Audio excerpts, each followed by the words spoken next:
But then I told him na some instructions on what to say and what to do. Pero sa totoo lang, dapat hindi talaga yan umalis ng bansa si former President Rodrigo Duterte. Pag umalis po, susunod po ba kayo? Yes, meron na pong arrangements kasi kailangan ko kausapin yung mga abogado doon kung saan man siya dalhin. Pupunta kami, ako, at pupunta yung mga abogado and doon kami mag-uusap kung ano yung mga gagawin. Tingin niyo ba tama yung naging proseso sa warrant of? Ay hindi talaga. Kasi nakalagay sa rules ng ICC, the defendant should be taken to a court, a local court. Dapat dinala siya sa korte. At yung proseso natin dito sa loob, yun yung masusunod para sa pag-implement ng warrant. What were your instructions to the former president? What were your instructions to your father? About legal matters lang, no. So sinabihan ko siya na kung ano yung sasabihin at gagawin for his lawyer. Bibi, ano pong plano niyo? Bakit po kayo nagpunta dito? Gusto niyo po ba sanang makausap din si Father? Yeah, and then sinabihan ko din siya na wag tumanggap ng pagkain sa katubig kahit kanino. I understand, nag-prepare sila ng go bag. Nag-usap kami kanina doon sa assistant maghanda ng go bag. So, Bibi, hindi kayo pinapasok? Ano pong plano niyo dito ngayon? Well, nag-aantay ako. Papasukin nila dahil gusto ko makausap personal. Mahirap kasi sa video call kasi choppy. Ginajam nila yung signal. Kailangan ko siya kausapin. Ma'am, Duterte kami ma'am, kahit ano mangyari. Hindi namin siya iiwanan. Ano pong sabi sa Maraming salamat. Bibi, Sara, sabi ni Attorney Raul Lambino, nagrant na daw yung TRO. Any update po dito? Wala po akong update sa temporary restraining order ng Supreme Court.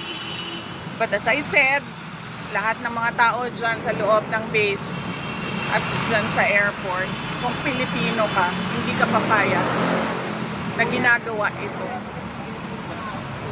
Were you surprised, Bibi? Bibi, tumangitaw po si...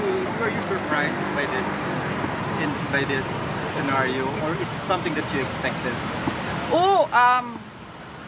The moment that I was still in the cabinet when this was mentioned, and the moment that I talked to the Justice Secretary, and then I noticed that he had very vague answers. We already started to prepare, but I have a different set of lawyers than President Duterte, so we have a book about what to do. And all the research materials about ICC. So that is what we did, and then we shared our drafted petition. We had two for me. We shared it with the team of PRR. VP, I know this may be a sensitive question, but have you reached out to the president itself regarding the matter? No. Why not? Because the way that they are doing it right now, there's no talking to the president. Because it's very easy for him to say, do not turn him over to the ICC. You can detain him here, wherever in the Philippines, but do not send him wherever the ICC says. You have a message to BBM. If ever na madala ngayon sa The Hague si dating Pangulong Marcos, kailan po balak Ay, siya, padala mo doon. Oh, sorry. At dating Pangulo na siya, Yes. very soon. Ano? Very soon, why? Ano tanong mo? Kailan po kayo susunod doon? Okay. Well, nag-aantay. And then, immediately, pag pinilit nila kung ano yung gusto nila at hindi yung tama, susunod ako. Kasi kailangan ko kausapin yung mga abogado doon. Bibi, ano message why? niyo? Bakit Why? Ha? Sa tingin niyo po ba nagiging personal na? Personal. Nakikita nyo naman. Nakafile sila ng impeachment ng ang basis nila is hearsay and gossip. So, it's very personal. At sabi nga ng lahat ng kumukwestiyon sa ginagawa ng administrasyon ngayon, this is a diversion from the failures to deliver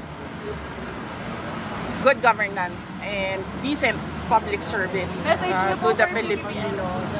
Message po kay PBBM. Wala akong message sa kanya. I don't think there's talking to a person who will allow a citizen to be turned over to foreigners. VP, can you confirm hindi ba kayo pinayagan pumasok or naghihintay kayo ng clearance? Hindi kami pinayagan. Ilang beses na kami nagpaalam, paulit-ulit. So, hindi kami pinayagan. Sara, bilang simpleng mamamayari, ano yung pwede namin magawa para kay Tatay Diggs? Accountability.